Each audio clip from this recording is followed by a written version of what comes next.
Football বিশ্বকাপ কেন পুরো পৃথিবী এই এক খেলায় পাগল হয়ে যায়? ভাবুন, এক মাসের জন্য পৃথিবী যেন থেমে গেছে। অফিসের আলোচনায় ফুটবল, চায়ের দোকানে আলোচনায় ফুটবল, ফেসবুকে ফুটবল, ইউটিউবেও ফুটবল।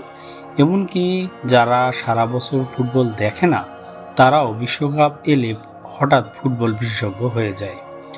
কিন্তু প্রশ্ন হলো কেন? কেন পৃথিবীর ৮০০ কোটিরও বেশি মানুষের নজর এক খেলায় আটকে যায়? কেন বিশ্বকাপ জিতলে পুরো দেশ রাস্তায় নেমে আসে? আর কেন এই টুর্নামেন্টকে বলা হয় পৃথিবীর সবচেয়ে বড় ক্রীড়া যুদ্ধ? তো বন্ধুরা, আজকের ভিডিওতে আমরা জানবো বিশ্বকাপের ইতিহাস, কেন বিশ্বকাপ এত জনপ্রিয়, কোন ম্যাচগুলো ইতিহাস বদলে দিয়েছে, বিশ্বকাপের সবচেয়ে বড় অঘটন, আর কেন একটি টুর্নামেন্ট পুরো পৃথিবীকে একসাথে বেঁধে ফেলে। বিশ্বকাপের জন্ম আজ থেকে প্রায় ১০০ বছর আগে ১৯৩০ সালে প্রথম ফুটবল বিশ্বকাপ অনুষ্ঠিত হয়। স্থান হলো উরুগুয়ে। তখন কেউ কল্পনা করতে পারেনি একদিন এই টুর্নামেন্ট পৃথিবীর সবচেয়ে জনপ্রিয় ক্রীড়া ইভেন্ট হবে। কেন বিশ্বকাপ এত জনপ্রিয়? ফুটবলের জন্য দরকার একটা বল আর একটু খোলা জায়গা। এই কারণে পৃথিবীর প্রায় প্রতিটি দেশেই ফুটবল খেলা হয়। ধনী, গরিব, ছোট দেশ, বড় দেশ সবাই ফুটবল খেলতে পারে।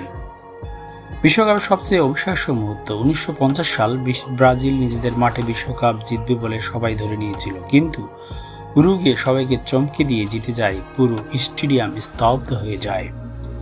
কেন মানুষ এত আবেগপ্রবণ? বিশ্বকাপ শুধু খেলা না, এটা জাতীয় পর্ব, জাতীয় গর্ব।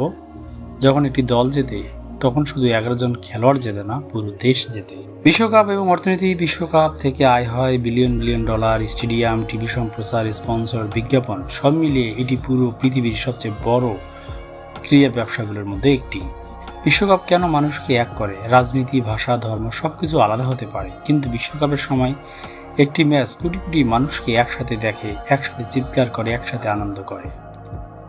পরিশেষে একটি বল, ২২ জন খেলোয়াড় আর ৯০ মিনিট, এত সাধারণ একটা খেলা কিভাবে পুরো পৃথিবীকে থামিয়ে দিতে পারে? হয়তো এ কারণে বিশ্বকাপ শুধু একটি টুর্নামেন্ট নয়, এটা একটি বৈশ্বিক আবেগ।